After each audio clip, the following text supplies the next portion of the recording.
Hello everyone, कैसे हैं आप लोग। फाइनली आपका एनटीपीसी का एग्ज़ाम ख़त्म हो गया और अभी दिमाग में यही चल रहा होगा कि आंसर की कब आएगी और कट ऑफ क्या जाएगी, क्या मेरे अटैम्प्ट जो मैंने किए वो सेफ हैं कि नहीं हैं, और पता नहीं होगा सीबीटी 1 में कि नहीं होगा, सीबीटी 2 के लिए क्या करें, अभी से कहाँ से पढ़ें, कैसे पढ़ें, और ओवरऑल ये एग्ज़ाम कैसा रहा। क्योंकि आपने एक शिफ्ट में एक एग्ज़ाम दे के आए हैं, तो हम लोग इस एग्ज़ाम से रिलेटेड बहुत सारी बातें करेंगे। 2024 वाला एग्ज़ाम जो 25 में हुआ था उसके बारे में डिस्कस करेंगे, जो 25 का 26 में हो रहा है उससे कंपैरिजन करके आपको बहुत सारी चीज़ें बताएंगे। तो ये वीडियो आपके लिए बढ़िया होने वाली है, आपको बहुत सारी चीज़ें समझ में आएंगी कि आगे क्या करना है। ठीक है, तो हम लोग क्या क्या डिस्कस करेंगे कि आरआरबी एनटीपीसी 2024 और 2025 में क्या डिफरेंस है, कितने बच्चे, कितना शिफ्ट में उसका एग्ज़ाम हुआ था, इसका कब हुआ था, आंसर की कब आई थी 2024 वाली, 25 में जो एग्ज़ाम हुआ था कितने दिन बाद, और इसकी कब आएगी। एग्ज़ाम लेवल ओवरऑल कैसा रहा, क्या 2024 और 25 से बहुत ज़्यादा डिफरेंट है, 25 और 26 में डिफरेंट बहुत है। ठीक है, सेफ अटैम्प्ट कितने हो सकते हैं एक अनुमान लगाएंगे, आप ही लोगों ने जो डाटा बताया उसी के हिसाब से। और अभी क्या करें स्पेशली, क्योंकि बहुत सारे लोग इसी में अच्छा कर जाते हैं और बहुत सारे लोग यही सोचते रह जाते हैं अभी क्या करें। और अगर कम अटैम्प्ट हैं तो कितने कम अटैम्प्ट हैं उसके बारे में भी सोचना, और नॉर्मलाइजेशन कितना बड़ा रोल प्ले करता है, ये सारी चीज़ें हम लोग डिस्कस करेंगे। ठीक है, चलिए स्टार्ट करते हैं। सबसे पहले तो आरआरबी एनटीपीसी ग्रेजुएशन एग्ज़ाम को हम लोग समझेंगे एक बार।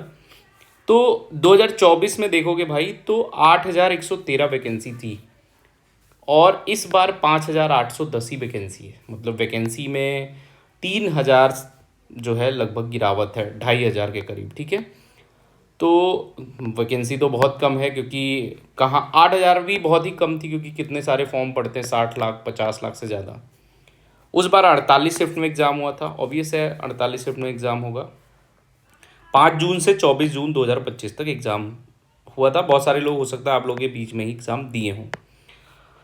अभी ये एग्ज़ाम 27 शिफ्ट में हुआ है, 16 से 27 मार्च के बीच में हुआ है।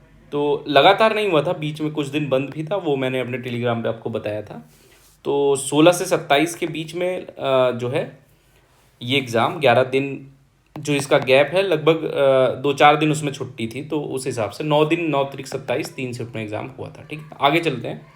आंसर की के बारे में बात करें तो आपका 2024 में जो एग्ज़ाम 2025 में हुआ था, ठीक है, वो कब हुआ था, कब तक देखिए, आपका 5 जून से 24 जुलाई जून 2025 तक हुआ था। ठीक है, और आंसर की आ गई थी 1 जुलाई। मतलब 24 जून और 1 जुलाई के बीच में कितना डिफरेंस है, 7वें दिन आपकी आंसर की आ गई थी। ठीक है भाई, अब 2025 में जो एग्ज़ाम ख़त्म हो रहा है वो 27 मार्च को ख़त्म हो रहा है। तो 5 अप्रैल मैं क्यों कह रहा हूँ इसकी बात समझिए।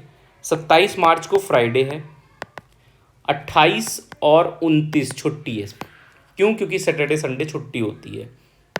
उसके बाद एक बात और आपको बता दूं, ये मार्च एंडिंग चल रही है जिसमें हमारा फाइनेंशियल ईयर ख़त्म होता है। तो सभी ऑफिसों पे काम होता है कि भाई अपना जो भी पेंडिंग चीज़ें हैं उसको ख़त्म करो, क्योंकि अपना अकाउंट अच्छा करना होता है। तो इसलिए 29 के बाद 2 इधर और 5 उधर, इसीलिए मैंने बोला है कि 5 अप्रैल तक आपकी आंसर की आ जानी चाहिए और आ भी जाएगी। ठीक है, तो ये चीज़ आप समझिए। आगे चलते हैं। देखो, इससे पहले मैं बता दूं, अगर आप किसी भी एग्ज़ाम की तैयारी कर रहे हो, चाहे एसएससी की, चाहे रेलवे की, चाहे किसी स्टेट एग्ज़ाम की, देखो टेक्स्ट बुक पे हम लोगों ने हमने बहुत सारे टेस्ट दिए, मॉक ही मैं लास्ट टाइम बहुत सारे देता था। तो आपने अभी तक आपने पास प्रो या इसका नहीं खरीदा या आपका एक्सपायर होने वाला है, तो 28 मार्च से 31 मार्च तक इसकी पावर प्ले सेल चलेगी। जो आईपीएल शुरू हो रहा है, समझ रहे हैं आप लोग। तो अगर ईयरली पास प्रो आप लेंगे तो 307 रुपये में, और ईयरली पास प्रो मैक्स लेंगे तो 351 में मिल जाएगी। मेरा कोड अगर CVD12 यूज करेंगे तो आपको 12% डिस्काउंट मिल जाएगा। ठीक है, तो देख लीजिए, ले लीजिए अगर नहीं लिए हैं तो। अब एग्ज़ाम लेवल के ऊपर बात करते हैं, जो सबसे ज़रूरी बात है। मैंने 1 ही 2 दिन बताया था कि एग्ज़ाम कैसे आ रहा है। मैथ्स में जितने भी मुझसे भी लगभग बहुत सारे बच्चे जुड़े हैं, जिनसे भी मैंने पूछा, क्योंकि बहुत सारे बच्चे, मैक्सिमम बच्चे रिपीटर्स होते हैं, तो जिनसे भी मैंने पूछा उन्होंने मुझे यही बताया कि देखो भैया, जो पिछली बार एग्ज़ाम हुआ था वैसा ही एग्ज़ाम है। हाँ, 5% टफ बोला जा सकता है, तो 7% तो भाई इन्फ्लेशन रेट मानी जाती है, तो 5% एग्ज़ाम टफ हो सकता है। ओवरऑल कैलकुलेटिव सवाल थे। अगर जो प्रैक्टिस नहीं किया था वो सोचेगा सवाल कर लेंगे तो नहीं कर पाएगा, वो 24-25 में अटक जाएगा अगर उसका बहुत कॉन्सेप्ट क्लियर है तो। जिन्होंने प्रैक्टिस किया था वो 28, 29 और 30 भी अटैम्प्ट करके आए हैं, और हो सकता है एक दो गलत हो। तो मैथ जो है पहले जैसा ही था। एडवांस मैथ के कुछ क्वेश्चंस देखने को मिले थे, लाइंस वाले, ज्योमेट्री में जो लाइंस वाले क्वेश्चंस होते हैं, और हाइट एंड डिस्टेंस के भी क्वेश्चन देखने को मिले थे। बाकी 2D और 3D एरिया और वॉल्यूम वाले क्वेश्चन देखने को मिले थे। ठीक है, तो ये यही था। रीजनिंग एज यूजुअल कुछ भी नया नहीं मिला था, एज यूजुअल थी। तो हम इसमें अभी 28-29 मार्क्स तो समझ ही रहे हैं कि अटेम्प्ट करने वाले करेंगे। जीएस भी हम एज यूजुअल कह रहे हैं, क्योंकि लोग कह रहे करंट अफेयर बहुत टफ आया था। भाई करंट अफेयर पिछली बार भी टफ आया था, और अगर 12 करंट अफेयर आया ना, इसमें आप 4-5 भी कर ले रहे हो तो बहुत अच्छे हो। सही मैं बता रहा हूँ, ये नहीं कि 12-12 अटैम्प्ट तुक्के मारोगे तब भी 3-4 सही होने के चांसेस हो जाएंगे, लेकिन गलत भी होंगे। लेकिन अगर आप 3-4 भी सही कर ले रहे हो तो ये भी एग्ज़ाम वैसा था। बाकी जीएस जैसे पहले आई थी वैसे ही था, एग्ज़ाम में कुछ भी नया नहीं था। और मैं हमेशा कहता हूँ, मेरी जो भी पिछली वीडियो देखते होंगे, कि पीवाईक्यू आपको करना चाहिए, वो भी ट्रेंडिंग जो भी रिसेंट एग्ज़ाम हुए उनके पीवाईक्यू करके जाना चाहिए। आगे चलते हैं। ये लो भाई, ये जो आपके दिमाग में सबसे ज़्यादा चल रहा होगा, सेफ अटेम्प्ट क्या होगा। देखो एक बात आपको बताते हैं, जो एसएससी होता है ना, उसमें सेफ अटेम्प्ट क्या है कि आदमी डिफाइन करता है पोस्ट वाइज, ठीक है। और पोस्ट क्या है, 1-2 पोस्ट का अलग जाता है, बाकी सबका नॉर्मल। इसमें क्या है, इसमें जोन वाइज कट ऑफ अलग अलग जाता है। अब ये जोन वाइज कट ऑफ जो डिपेंड करता है वो आपकी उस जोन की वैकेंसी पे, और उस जोन में टोटल कितने फॉर्म फिल किए गए हैं इस पे भी डिपेंड करता है। ठीक है, कुछ जोन है जैसे इलाहाबाद, जैसे चंडीगढ़, ये सब डेंजर जोन है।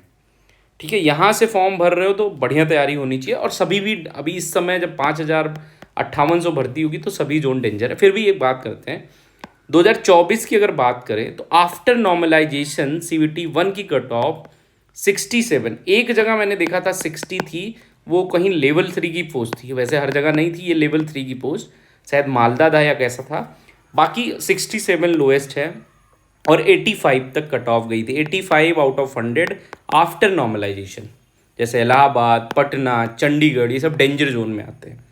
बिलासपुर, सिलीगुड़ी, मालदा, ये सब थोड़ा उस बार इजी थे, तो इस बार जरूरी नहीं कि इसमें कमी कट ऑफ जाएगी। फिर भी एक औसतन अगर हम लोग माने तो मैं जोड़ रहा हूँ कि मैथ में आप 25 से 26 में मिनिमम साइड लेके चल रहा हूँ, ठीक है। और रीजनिंग में भी इतना ही मानो, और जीएस में अब 40 नंबर का होता है तो मैं मान रहा हूँ कि 15 नंबर तो आप लेके आओगे ही आओगे। ठीक है, वैसे मैं कम ले रहा हूँ, ये 15 नंबर मिनिमम में ले रहा हूँ। मैक्सिमम साइड जाओगे ना तो ये आप मान लो 20, और यहाँ पे मान लो 28, 28 और ये 20। ठीक है, ये मैक्सिमम साइड में बात कर रहा हूँ, ये मिनिमम साइड है। अब आपके ऊपर डिपेंड करेगा, ये 65 नंबर और ये 78 नंबर, ठीक है, सॉरी 76। अब देखो ये जोन के ऊपर डिपेंड करेगा, और ये जब कट ऑफ और नॉर्मलाइजेशन होगा, जो आपकी शिफ्ट क्या हार्डेस्ट है, वैसे सारी शिफ्ट लगभग बराबर ही थी, तो फिर भी 65 से कम नंबर वाले तो यूआर में भाई कोशिश बहुत मुश्किल है कि आपका नॉर्मलाइजेशन के बाद भी होगा, वैकेंसी कम है। ठीक है, लेकिन मैं अभी ये नहीं कह रहा हूँ, 4-5 दिन और रुकेंगे, फिर आंसर के आने पे सारा खेल समझ में आ जाएगा। ठीक है, ये मैं एक आपको बता रहा हूँ कि क्या होता है, अभी कम अटेम्प्ट वाले को भी बताना है। अभी आपको क्या करना होगा, मन में बहुत सारे सवाल चलते हैं, हम लोग के भी चलते थे। कुछ लोग होंगे जो 2024 का एग्जाम 25 में दिए, रिजल्ट का वेट कर रहे होंगे, अच्छे मार्क्स होंगे, उनके मन में भी प्रश्न उठने लगेगा, पता नहीं होगा कि नहीं होगा, कब वैकेंसी क्लियर होगी। ऊपर से इशूज़ भी आ रहे हैं कंट्री में, जो ये वार वगैरह हो रही है।